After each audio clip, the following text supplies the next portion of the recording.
Bueno, para mí, a ver, yo vengo de una familia numerosa y mi padre efectivamente no estudió, mi madre, por el contrario, era maestra, con lo cual había ahí una hibridación interesante y además me crié en un pueblo muy pequeño, ¿no?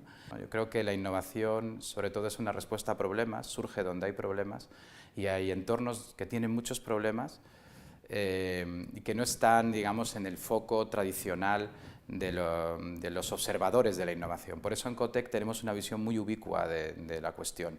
Nos interesa la innovación surja donde surja y es que además estamos convencidos de que es bastante universal el fenómeno. También en este caso nos penaliza la confusión entre ciencia e innovación, porque son dos elementos que generalmente van juntos en los discursos, también en los ministerios, pero en realidad son dos extremos del pensamiento humano. La ciencia es necesariamente jerarquizada, elitista, requiere, además es prudente por definición, los pasos en ciencia siempre se dan sobre la base de muchas evidencias. Y así funciona el sistema científico y es una poderosa fuente de conocimiento, la más disruptiva. La innovación es mucho más transversal, mucho más caótica, mucho más abierta. Lo que pasa es que hay una parte muy relevante de la innovación que se apoya en la ciencia, pero no es la única fuente de conocimiento, la ciencia. Y hay muchas de las cosas que están pasando ahora mismo en el mundo digital lo están demostrando, ¿no? Hay chicos que es que no solamente no tienen el doctorado, sino ni siquiera tienen un título universitario y están cambiando el mundo. A nosotros nos gusta comparar la innovación con el deporte, porque son dos fenómenos que tienen una analogía interesante, ¿no? En primer lugar, porque ambos se sustentan en capacidades innatas del ser humano. Todo el mundo puede aprender a andar sin que le enseñen y a correr, por tanto, andar rápido, y todo el mundo puede resolver de manera más o menos rudimentaria problemas utilizando la creatividad. Pero en ambos casos el entrenamiento y los incentivos adecuados pueden hacernos mejorar. Y además en ambos casos hay personas que tienen capacidades extraordinarias y esas personas deben tener carriles extraordinarios para poder desarrollar su máximo potencial. Son personas que además marcan, digamos, de alguna manera los límites para los demás y nos dan ejemplo. Y eso pasa en innovación y en el deporte. Y además hay una cuarta analogía entre innovación y deporte que nos interesa particularmente en nuestra organización, ¿no? Es que nos gustaría hacer con la innovación en España lo que hemos conseguido con el deporte, ¿no? Pasar de ser un país más, un país con resultados mediocres, a una verdadera potencia deportiva.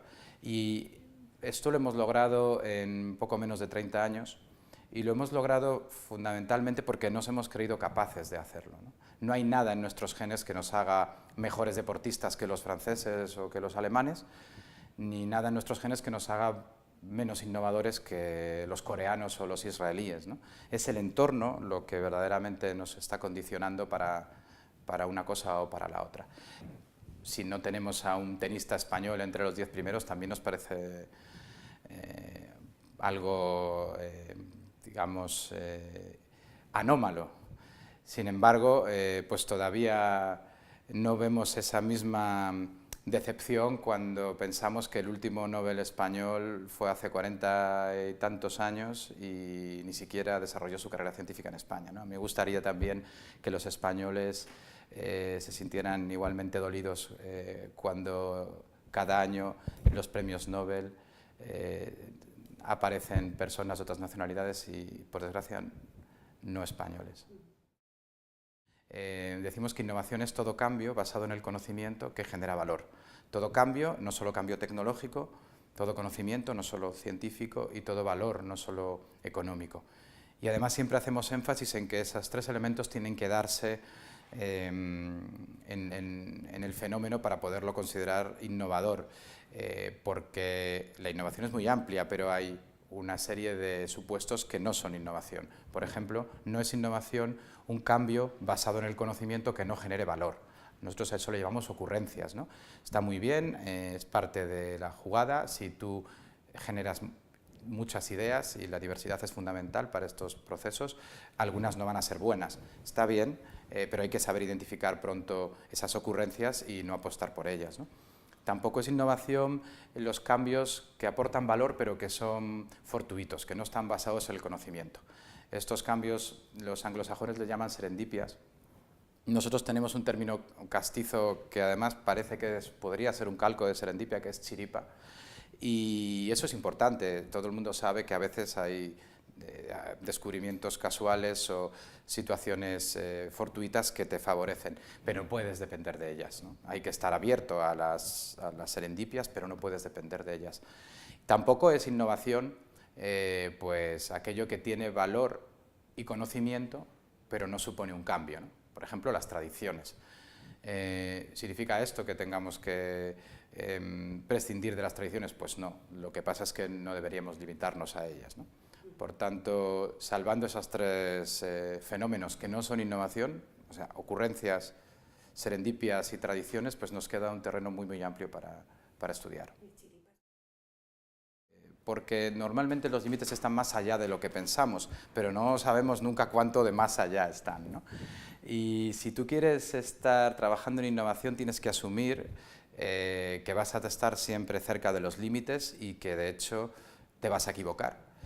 Y que cuando no te equivocas, ese crédito que ganas lo tienes que invertir en poder equivocarte la siguiente vez, ¿no? No tienes que, digamos, es una especie de casino en el que tú tienes que seguir apostando, no puedes recuperar las ganancias.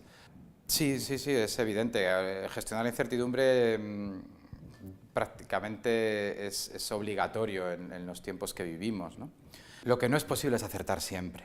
Entonces, el error tiene que formar parte de la cultura de las organizaciones que quieren innovar.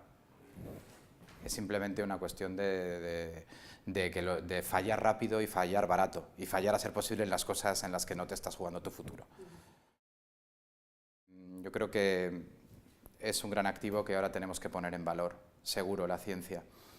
Y quizá la principal debilidad que tiene nuestro sistema de innovación en realidad no es una debilidad del sistema de innovación, sino de nuestro propio sistema productivo, que es la atomización del tejido empresarial. La innovación es un fenómeno universal y ubicuo y está digamos, al alcance de cualquiera, pero es cierto que las innovaciones más disruptivas basadas en ciencia, por debajo de un cierto tamaño empresarial, es muy difícil implementarlas. Y España tiene un tamaño medio de empresa tan pequeño que es muy difícil que incorpore, por ejemplo, desarrollos científicos y tecnológicos y también que se suba al carro de la exportación, que es otra de las grandes palancas, ¿no?, de competitividad.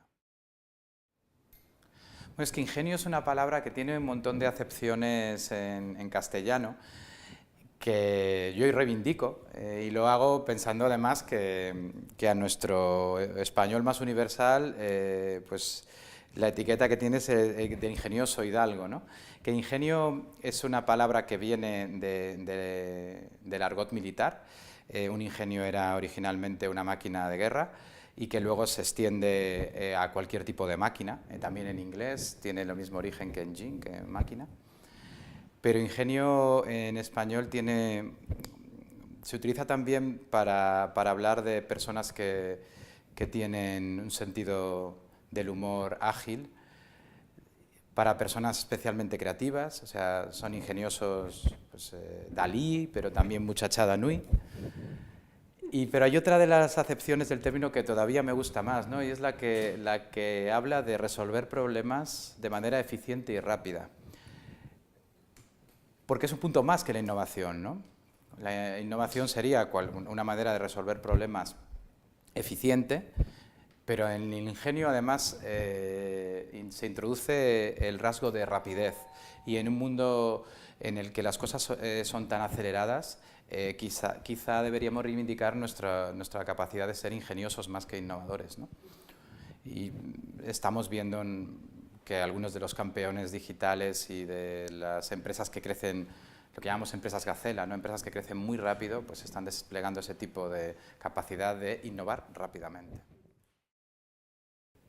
Para mí, la tecnología, y en particular tecnologías tan potentes como la robótica o la inteligencia artificial, son una una oportunidad para que todos nos centremos en esos aspectos que nos hacen distintos y mejores que las máquinas, ¿no?